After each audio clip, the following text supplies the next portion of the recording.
We are a small team, but and full disclosure, they probably know way more than me. I have some brilliant women who I get to work with. I have the privilege to work with. And so we are the personalized and digital learning team. I'm Ashley. I'm the director, former middle school teacher and DTL coach. Shannon, you want to go ahead and introduce yourself? Yep. I'm Shannon Eshelman, and I am I'll say elementary contact, and Sandy and I tag team pretty much all schools and needs as much as we can. Oh, thanks, Melissa. Nice. I'm Sandy, Sandy go Holt. ahead. Yeah. I'm Sandy Holt. I'm the secondary person, but again, we are sharing responsibilities across all levels in both technology, instruction of technology, and media services. So we are a team of all. Right. And last but not least, we have Sarah. Go ahead. I'm Sarah Ryan, the Media Services and Digital Teaching and Learning, and whatever else comes down the pike for the day. And so they'll all be in the chat, monitoring the chat. So if you have questions, throw those in there. They can either answer via the chat or they'll stop me and we'll address it whole group. What they will also do in the background is confirm everybody's attendance for today as well. So if you were like me, sometimes I forget to do that. But these ladies, they go in the background and make sure everybody's confirmed and you're good to go. All we ask is that you truly go back in and give us some feedback, because like Monday, we'll look at the feedback that's provided and we'll tweak for our future offerings based on what people say. So our learning intentions for today. So we're going to explore how the creation of a custom AI chatbot can help personalize student feedback and increase instructional efficiency, right? Teachers' jobs are not easy. To be in the world of education is hard. I don't care what level you teach at. We do it because we have a heart for education. And so how can we help be efficient as possible? And so by the end of this, I hope you can do two things. I hope that you can explain to someone, if tomorrow your principal says, hey, you went to that PE or PD, tell me what it was about. I hope that you can explain how AI generated feedback can support an iterative writing process, prompting students to reflect on their evidence and refine their responses. And then I hope that you have a base level understanding of how to train a chatbot in Magic School that supports learning. And so when we talk about AI literacy, that's a word we throw out a whole lot. We talk about it at the national level. We talk about it at the state level. You hear it a bunch. And so we're going to ground our work today in a shared definition of AI literacy. And as educators, we need tools and strategies for how to use AI safely with our students. And part of that is modeling for them what good use looks like. What does ethical use look like, especially if you are a secondary teacher, thinking about how we do that. And so today, I hope you walk away with a tool in your toolbox that helps to build your AI literacy as well as your students. And so I told you, I know I've talked a little bit here at the beginning. I will not be talking the whole time, I promise you.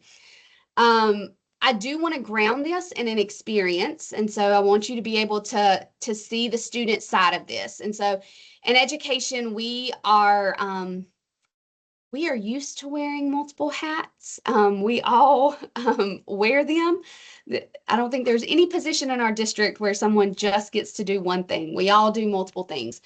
And so I am going to ask you to switch your hat and take off your teacher hat and put on your student hat. And so we're going to engage in this activity as if you were a student. Okay, so I'm going to ask you to read something. I'm going to ask you to draft a response and engage kind of like you're a student.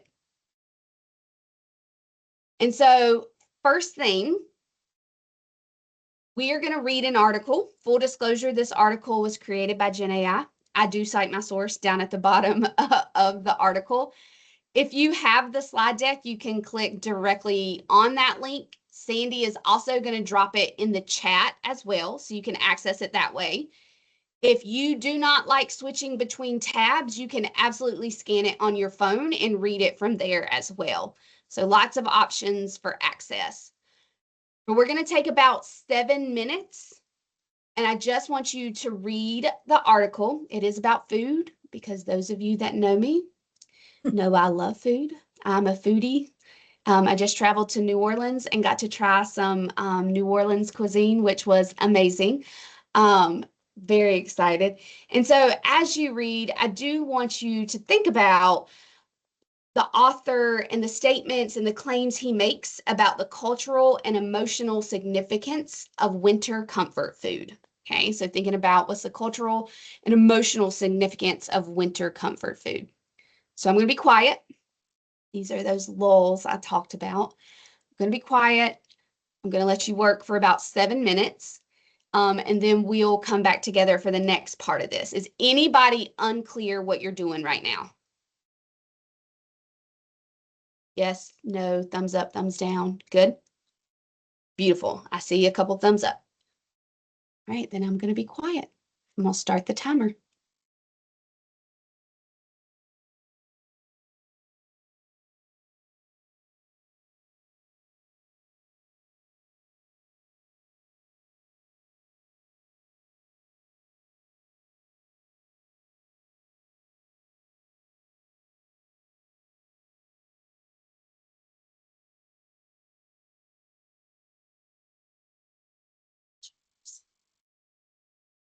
When this is over, Reshare.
If you finish early, if you'll let me know in the chat, that way if we can move a little faster, we absolutely will. I don't want to waste anyone's time and have people just sitting there. So you can drop a finished or an F in the chat, and then when I see several come through, I'll give you the next chunk.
it looks like a good chunk of us in the chat are finished. It was a shorter article, not very long.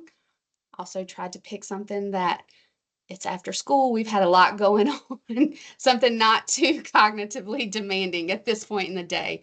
Shannon and I were just having a discussion. We were trying to find time on a calendar to plan, and I was like, not after 3 o'clock.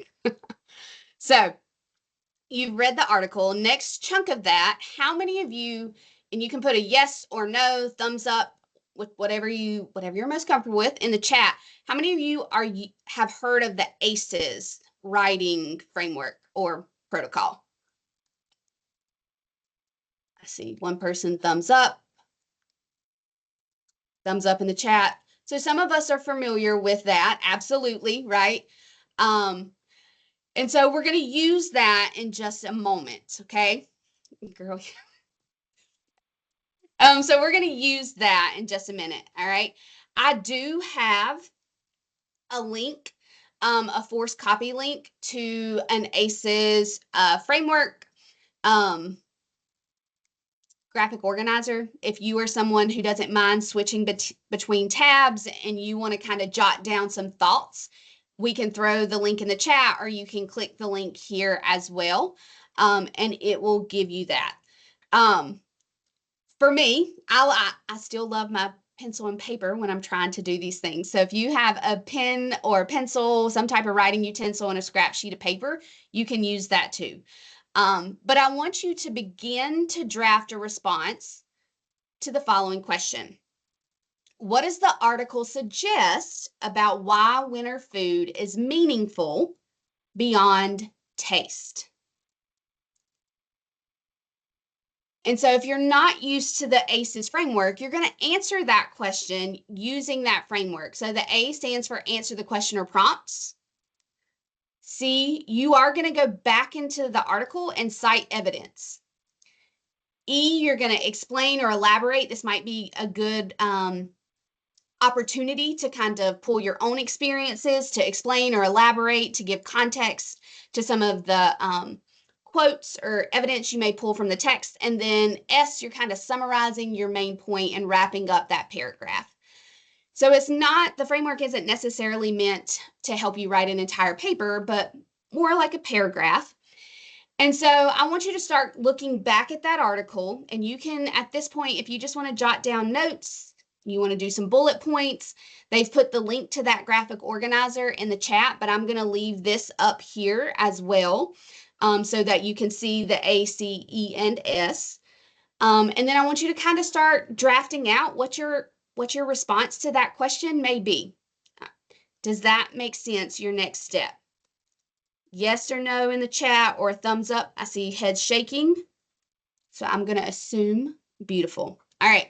I'm going to give us about another 7 minutes to do this, to start drafting what we may respond to that question. And again, you're using that ACEs framework. Set our timer here.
2 minutes left. All right. Just a pulse check on time.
Thanks.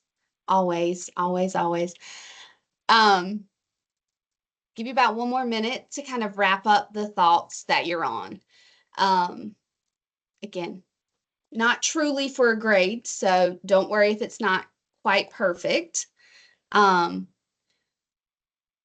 used to love in the classroom, even if I was going to use digital tools, which I did quite often, I wanted some way, like, I wanted to ensure that my students' thinking was authentic. And so a lot of times I might pair a printed graphic organizer where they had to at least put bullet notes or things like that.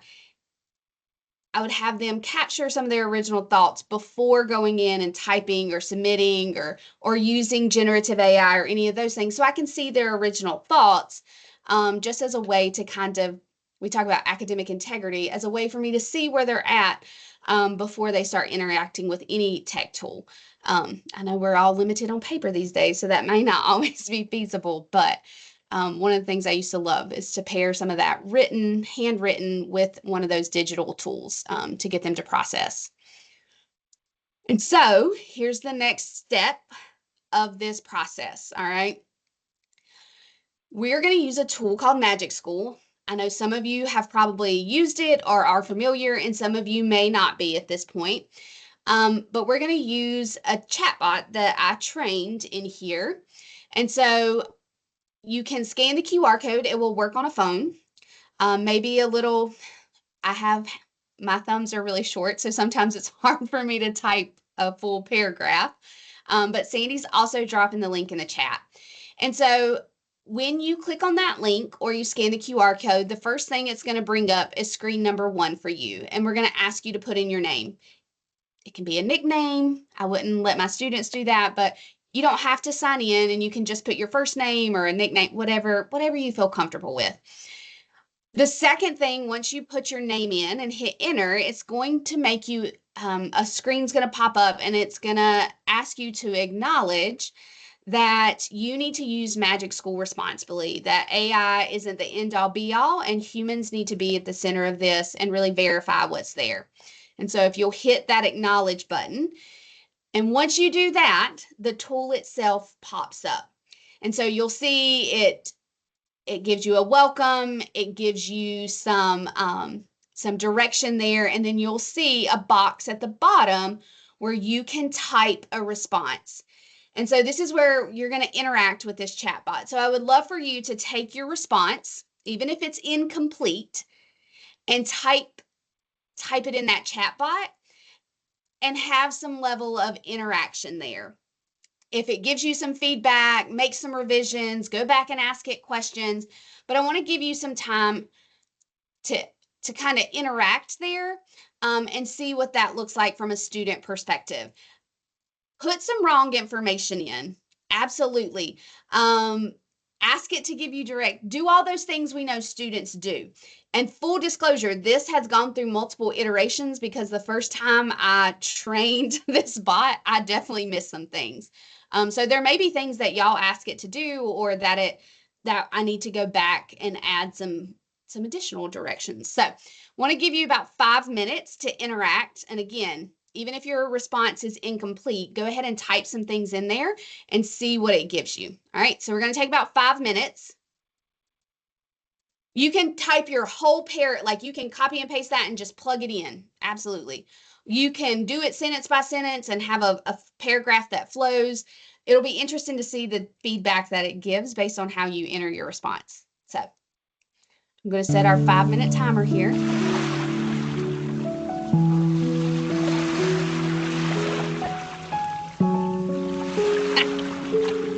Whatever you have, Melissa. See what it gives you.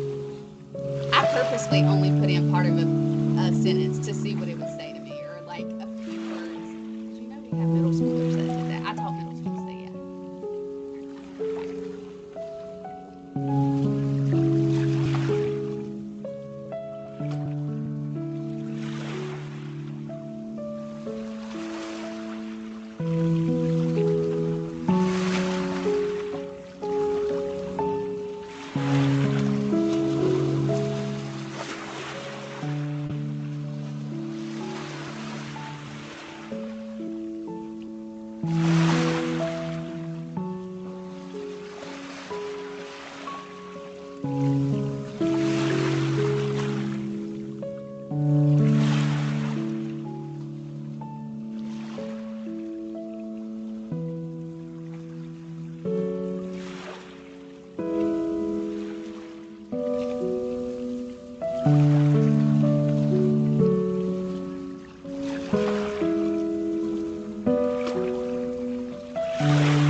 So, I mean, Sarah sat with me in here while I did it. So it did not, but I knew what I wanted to do, if that makes sense. Like, I had an idea of how I wanted to use it. So I think that helped, like in the planning process. So if you go in, which I always say, the learning intention, the purpose of what you're doing should dictate what tool you use. The tool should never dictate what you do in the classroom, right? Like, technology doesn't lead pedagogy, pedagogy leads technology. And so I knew what I wanted the outcome to be, so that made it a little easier. But I would say less than like 20 minutes, 15, 20 minutes. It didn't take me long.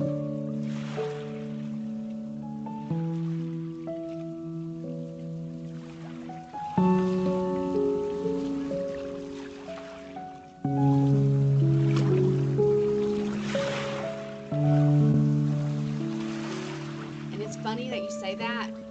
ELA teachers, if you look at some of the polls and different things, are some of the teachers that are the most optimistic. But I got this idea from a professional development that was led by a high school honors and AP English teacher. Like, and it was her, how she used it with her analysis of Romeo and Juliet, that I was like, okay, like I need to do this. Yeah. So it was great, but it was an ELA teacher that I got this idea from. So on how to use it, what it looks like.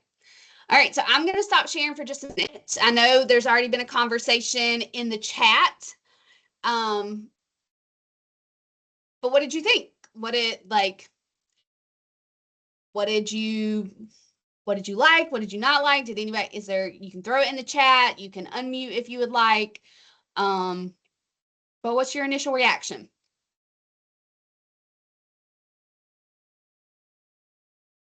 See some people. I'm just going to speak. Yeah. So this shock. This is such a great tool, particularly for teachers that are very wary of AI, because it shows them how you can use it. The students can use it for positive things rather than nefarious things. But we have to be able to teach and get teachers on board, and we are so lacking. I agree. So lacking. I think you can only, like, we can offer all the PD in the world, but oftentimes that doesn't fit with people's schedule. So how do you roll something out that does work for educators and is respectful of their time? I absolutely agree. I do think Magic School is one of the ones I showed.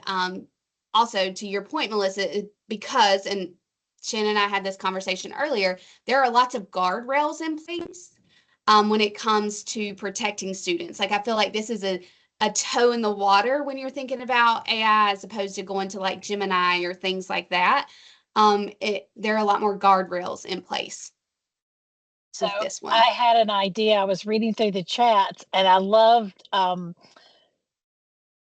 I'm going to look back at your name to make sure I say it right. Is it where are you? Carmenita? Is that how you say your name? All those people, yeah. I hope. She was saying that it was bossy, and I got the idea to put in here that the chat was mean. I said, "You're a mean person." And its response to me was, "I'm an educational tool only, not a companion, friend, or emotional support. Please focus on educational questions and topics. I'm here to help you improve your writing. Revision can feel challenging, but my feedback's meant to guide you towards stronger ideas and clearer writing. You've got this. Whenever you're ready to work on your paragraph again, I'm available to help." I love that. I just attended a webinar where the leaders of Magic School were introducing that they had just made these changes to their platform to help against people seeing AI, students especially, as people and humanizing them. And just think about how we could use it with our middle and high school students when we're first talking about AI literacy. Even just a simple little paragraph that was created by AI based on one of the topics that your students may love, and then forces them to really play and bring back and pull out those key details by using that ACEs. Yep. And So Sarah, to I your have a point, maybe question. I need to go back and retrain it with an exemplar of what each level. I'll show you some of the documents that I use, but I did not upload an exemplar. So to your point, Sarah, you talked about it. You felt you had already adequately done that. Maybe an exemplar text would help with training that. I was completely upfront. When I trained this, I had to go through multiple iterations to even get it where it's at now. And it still is something that I plan to iterate on and keep making better. Absolutely. Ashley, So, can we pause a minute? I think Amanda had a question. what you got? I do. So I'm an ELA teacher. This is right up my alley. I love AI, and I mean, I'm with you know. Anyways, I when you are doing this, the check that I had to do as the student side, can you on your end see everything that the student goes through and does? Yes. So you don't have to ask them to export it. You can see No. it. So let me, Okay. that's a great segue. So let me show you some of the back end of this. All right. And I have embedded some like how-tos, and I'll go back and upload some more.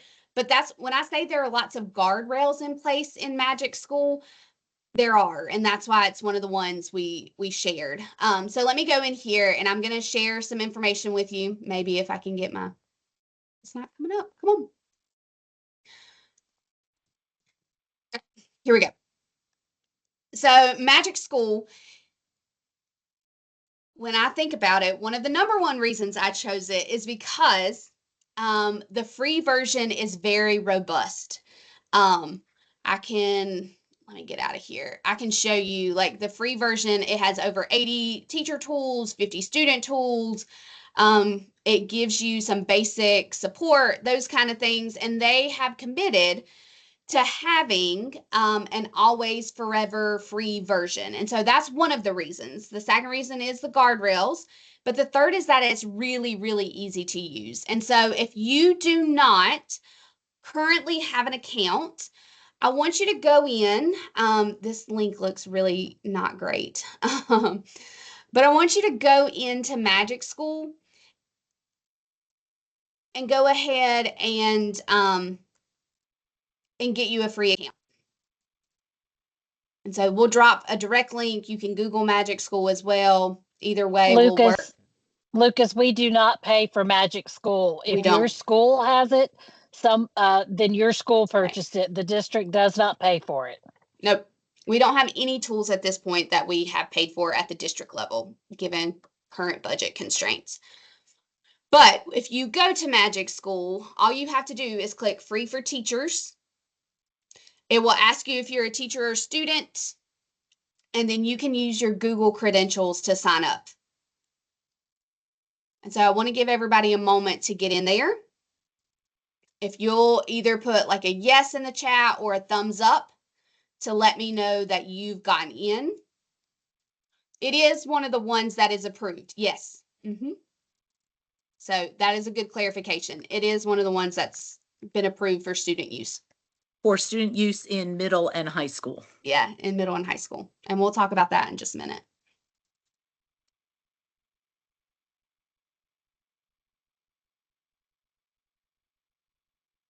Yep.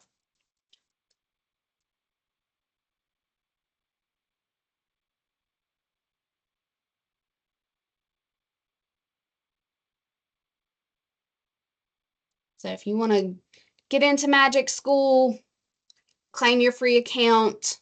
They do have an individual license you can buy. It's a little less than $10 a month.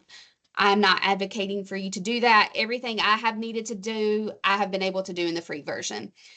So, full disclosure. I know there are people that definitely do pay for it. I am not one of those. And so when you log in here, this is the hard part of virtual because we can't walk around and like lean over your shoulder and say, hey, click here. So if any point you get stuck, drop that in the chat. Sandy and them will stop me.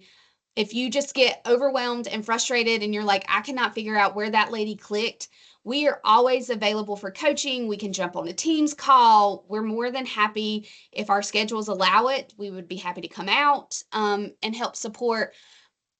But I don't want anybody to get frustrated. This is the hard part about virtual, because you're like, where did she click again? When you log in, you'll see a whole bunch of tools, like when you first get in there. And I mean, there's a lot. What I want us to focus on is I created a room and then added certain tools to that room.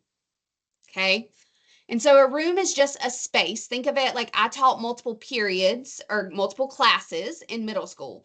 I had a first period, a second period, they were gone to encore, and then I had a fifth or a sixth or whatever that looked like. I might have a room for each one of those classes. Does that make sense? Right now, I have a room for professional development. And so over on your left-hand side, you'll see it says Magic Tools, and then it has Magic Students. And if I click that little caret, Rooms is one of my options. You can see I have Miss Max Professional Learning. I've had over 85 students in this one. And so I'll show you in a moment how to create this, but since you asked about students and seeing all of their interactions, when I go into my room, I have a list of all of the participants. Like I can scroll through this list. I also have something called Insights up here, which is really cool. I can set it to certain date parameters and all of those kind of things. If I have multiple tools in my room, I can look at that. And so I'm going to change this to the last 2 months. I'm going to update my filter so you can see some of this. So if I go in here, I can see how many students have been engaged at what levels. Like I have some students that have been very engaged, some who haven't been very engaged at all. It'll break down each student and tell me their engagement level and kind of a summary of why they're at that engagement level. And then I can see what dates. And so there is a little bit, I've found there's a little bit of delay, like as you saw, in when the data updates. So that's one piece I have. But if I go and click on students, I'll click and pick on myself because I went in here. I can click on any of these students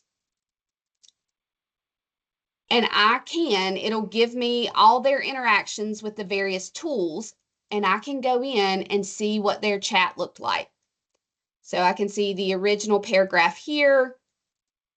I said, based on the feedback, I said, can you recommend transition words for the summary? It did that, but I can see all of that interaction. I know somebody asked that question. Ashley, I'm going to get you to scroll up to the top. Do you all see where it says moderate at the top and it has the red mark? That's because I am the one that's called a participant, Ashley.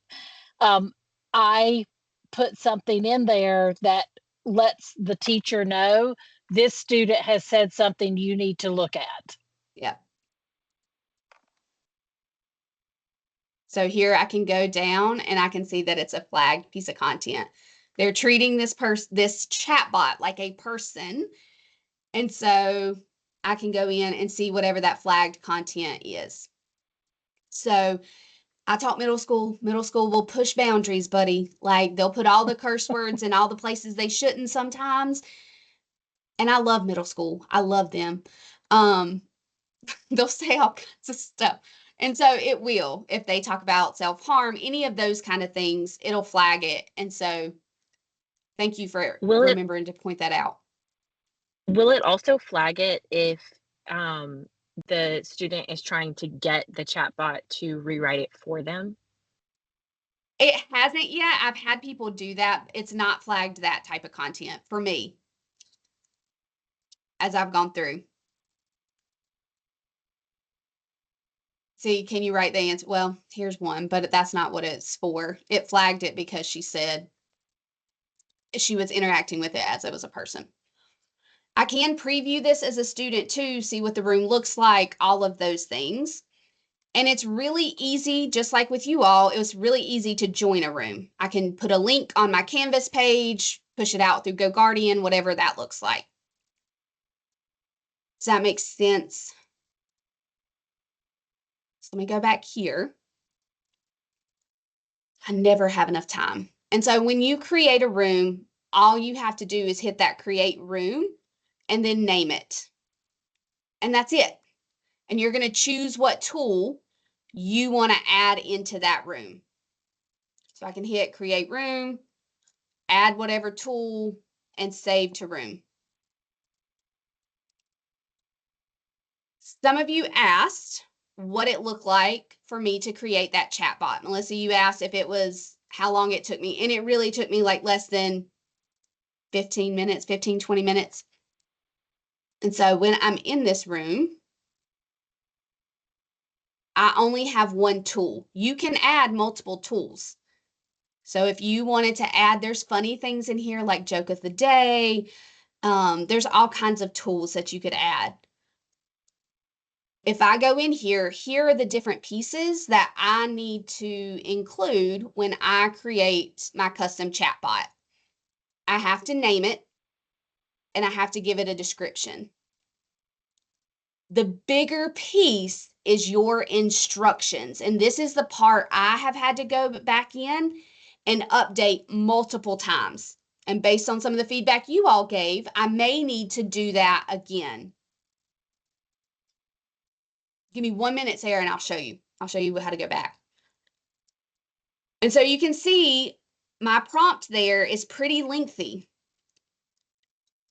And I've added different resources. So I have a rubric, an ACEs rubric.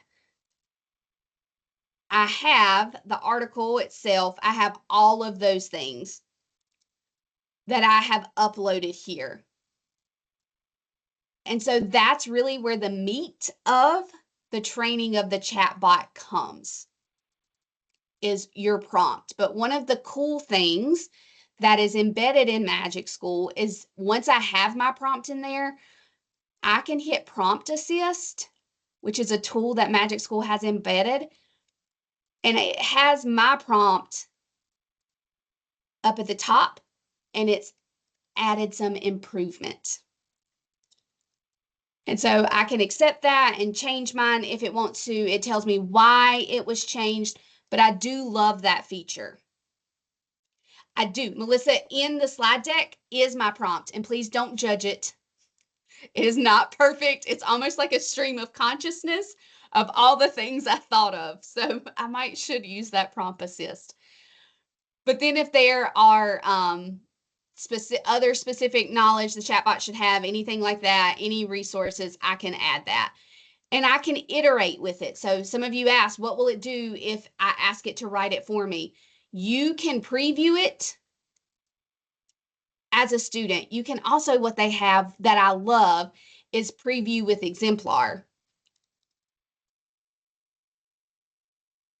And so it'll show you some of those things too. Like it'll put an exemplar in there, show you what it might look like. But if you do that, that's the big bulk of the work, is knowing what you want your chatbot to do and then providing the directions for it. And so when I say it took me 15 minutes, you can see why it didn't. I already had the resources I needed. It was really just giving the direction to the chatbot. And so I'm going to stop talking for a minute. That was a whole lot at once. What questions do you have? I know you probably like, I want to go play. Sarah Wilson, were you able to follow Shannon's chart that she dropped in to get back to the rooms and create the room? Yep.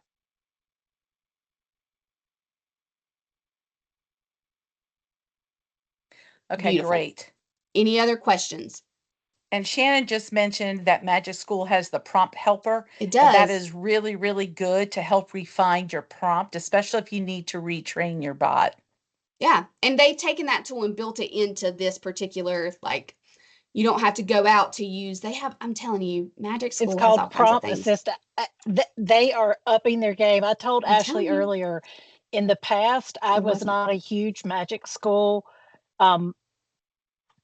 person. Like it was not something I went out and showed to a lot of people Yeah. because it was just everything it could do, I could do with a regular chatbot. So I didn't see the need to use a platform that might ask me to buy something later on. But they have gotten so phenomenal with all the things that they are putting in there and the safeguards they're taking for students, Yeah. that they've won me over. Yeah, Ashley, I love we have it. a question. Amanda has a question. What you got, Amanda? So I can't see it, so I just want to double check from your knowledge of making this custom chatbot. I know Magic School, I use it. It often has a place for you to drop standard alignment to. Does it have it with the chatbot, or is that something I would include in the instructions? So you can include it in the instructions, or you could upload it as additional files, or here it has learning objective or goal of this chat. So if you wanted to put your, like, the goal is to get feedback, it aligns to this standard, you could do that in any of those. But there is not a specific place to tag standards. It does ask for grade level, but that's it. Great question. That's a good question. Other questions? But you could absolutely upload it with any of the files or specific knowledge that it should have. Like I would probably put it here if I was addressing a specific standard with this. Other questions? I knew we were going to run out of time. I told y'all every time I do this. I am going to suggest this chat will still be available to you all. So as you all get into this and start using it, if you come up with questions, if you put them in this chat, Yeah. it will notify us that you put questions in this chat. It also allows all of you as participants to see what each other is asking and or saying. So it can kind of be like a little collaborative place for you guys to still continue to build off of what you've seen and are doing. Yeah. So I do want to point out just a couple of things because we only have a couple more minutes. I will stay back if you've got specific questions, okay? And so I went through the slide deck and I added some resources from Magic School, which are pretty good. Their YouTube channel is great. And Hey everyone, so welcome back to another Magic Minute. if you were Today I'm like, gonna show I you don't how to remember set how up she created a room, I've added a short video. Same for this one, talks about other tools, but also about custom chatbots. Some of you asked about the instructions that I typed in. Melissa, there they are. Again, please don't judge. And if you see any misspellings, that's because I wrote it and I'm terrible at spelling. So, and then I linked all of the resources that I uploaded. So there's like the ACES document, the ACES rubric, and then the article that I generated. Amanda, I Googled your question because I didn't know the answer. Ashley, I don't know if you know about opening and closing the rooms and that kind of thing and their availability to students. Have you played with that at all? I've not. Okay, so here's what I found out. I've not closed a room. I'll leave them open.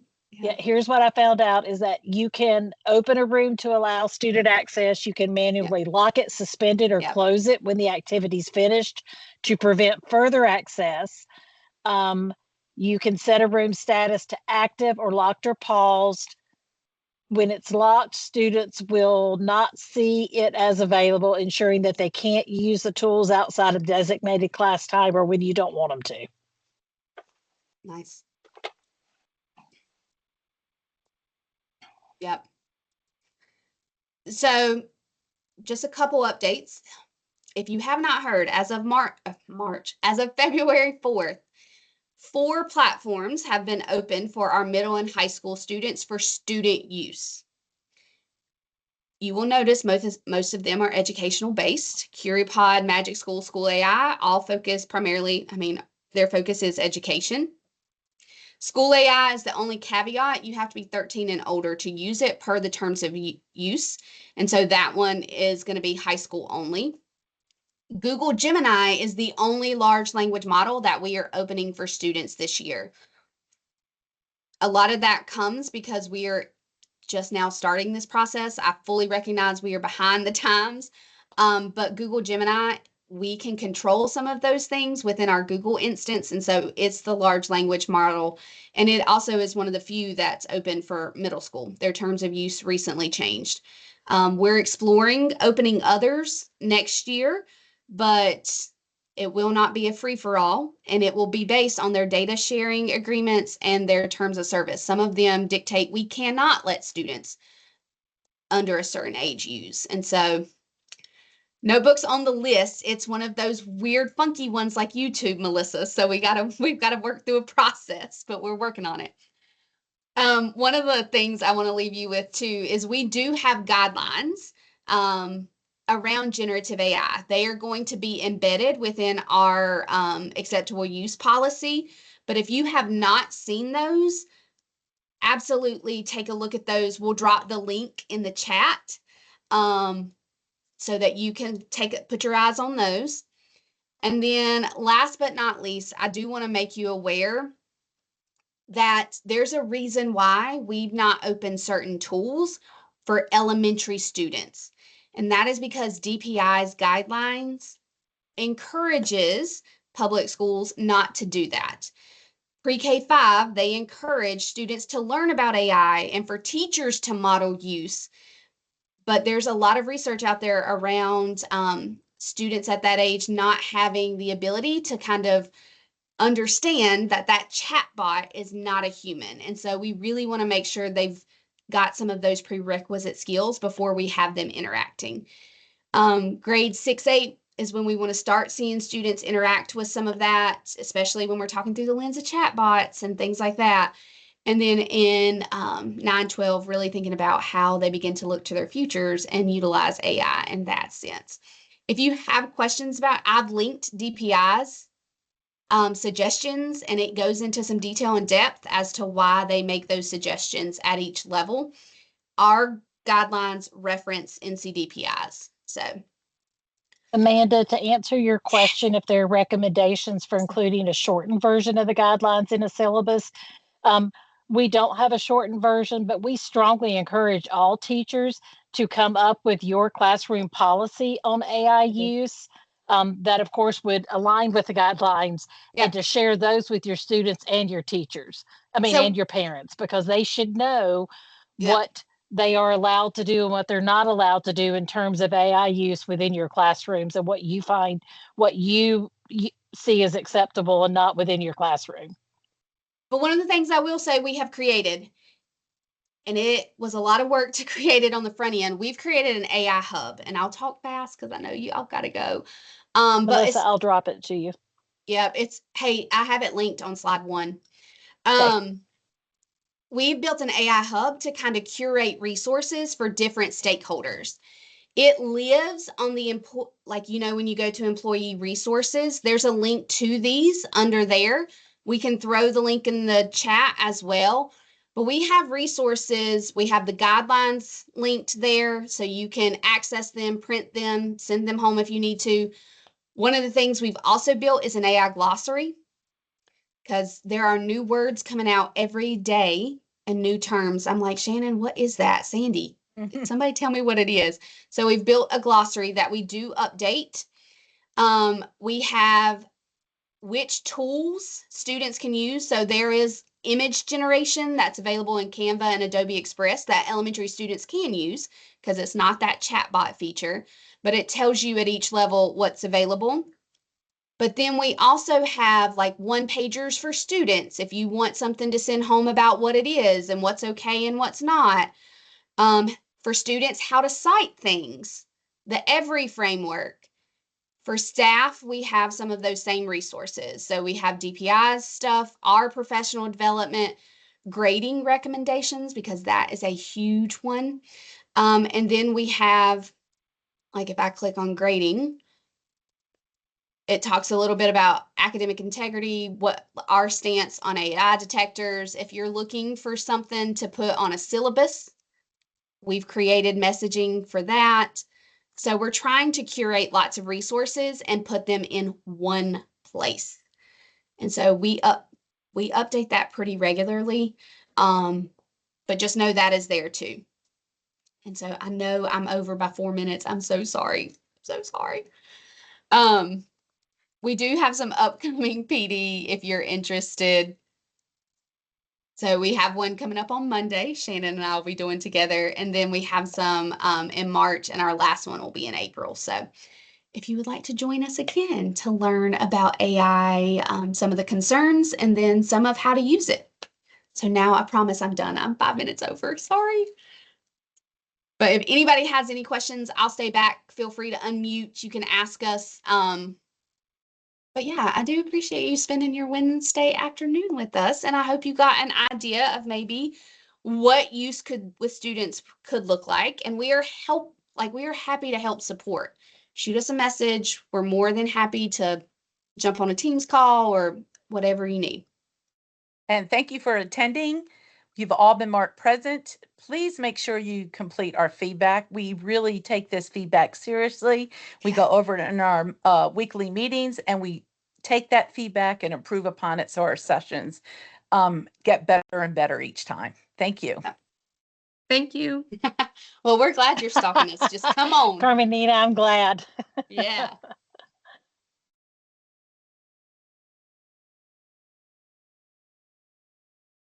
Okay, I do have a question, and this may be weird because it's not about using the tool. Okay. I'm a VT too. I have been using AI since like when I was getting my degree. I had to go through a school technology class, and she was very gung-ho about it's like the calculator, it's never going to go away, it's only going to get better. You have to know what it is, you have to be able to use it, and you have to be able to teach students. So that's why I'm here. I want to keep doing this. But I'm an ELA teacher in a 7th grade class and a 7th grade PLT. And one thing that I've been trying to do is teach my other ELA 7th grade teachers in my PLT how to use AI. So my question more so is, do you guys have recommendations on how I can use this information, use the resources that you have, and like be the vessel, I guess, to take them to other teachers? Because I don't think there's the level of knowledge, not even adoption, just lack of knowledge that needs to be addressed, especially in the ELA space. Do you have recommendations? This is such a weird question. I'm so sorry. No, I think that's it's a great not. question. I think we are happy to share any resources if you wanted to take them back and share. I think one of the things, like, this was I mean, you could tie it to content, but I wanted an article that wasn't super, super heavy.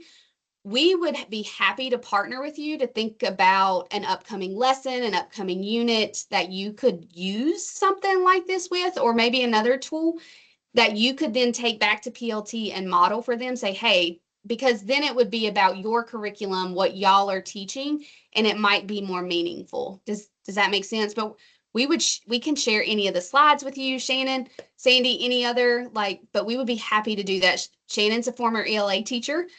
Like, she has that background, science, social studies, and ELA. I taught science, social studies, but I'm happy to live in the ELA world. I feel like Jacob will probably partner with you too if you want help with that. I was just going to ask you if you were at Clemens, because Jacob has partnered with us for some. Yeah. Jacob partnered with us stuff last year. We did quite a few things. And then Sandra Hunter sent me an email today asking if I was going to come back and do any AI stuff with her staff. So I even had a chance to talk to Shannon and Ashley. So we can definitely partner with you and Jacob. We would love to just. That sounds We can set a time and we can come meet, and we can kind of gear it to all the teachers or just gear it to the ELA teachers, whatever you and Jacob want to do. And so I would obviously have to talk and see what other people in the school think. Again, BT too. I don't want to step on anybody's toes, but I do think with ELA standards changing next year, this is a really powerful time to plan how we can do other things with the change of grammar's come back and writing emphasis have come back. And so using this as a way to say, how can we adjust more easily to these standards in our instruction and the things we are asking, especially with like the guided bot we use today. How can we use this to build like a maybe even an essay or a research project? Yeah. That's more ELA specific. I don't know if other people are interested in that. I definitely am, and would low-key foist it on my other 7th grade teachers if I built it. Well, and they also, I know you said you're familiar with Magic School, but that's one of the tools that oftentimes they'll get used in tandem is if you create a custom chatbot or use their writing feedback tool. They also have a research tool as well that you like oftentimes as I was going through and like reading different blogs or doing those are tools that get paired together in rooms oftentimes. So that might be a cool avenue to go down. But any kind of resources that you may need, or it sounds like Ms. Hunter is interested in having some PD, so it might be we could soft launch that, and then that might be an easy entry point for you in a PLT to then share how you're using it and facilitate. But we're happy to support in whatever way you need. Like we wish more teachers were excited like that. Yeah, I would love if you guys came in and did something similar for us, even just as a ELA vertical or whatever it is that you guys want or Miss Hunter wants. But I'm definitely probably going to be reaching out and trying to build these tools for next year over the next couple of months so that I have them in place and I know how I want to implement them. So then I understand them enough to start sharing. Sweet. That's basic. Yes, okay, we'll perfect. reach back out when I get with my team tomorrow. Shannon and I will make a plan and we'll reach out to Miss Hunter and we'll keep you in the loop. And Jacob. Perfect. Thank you so much. You're so welcome. I hope you guys have a great rest of your night. Thank you. You too. Awesome. Thanks. Bye. Bethany, do you have a question?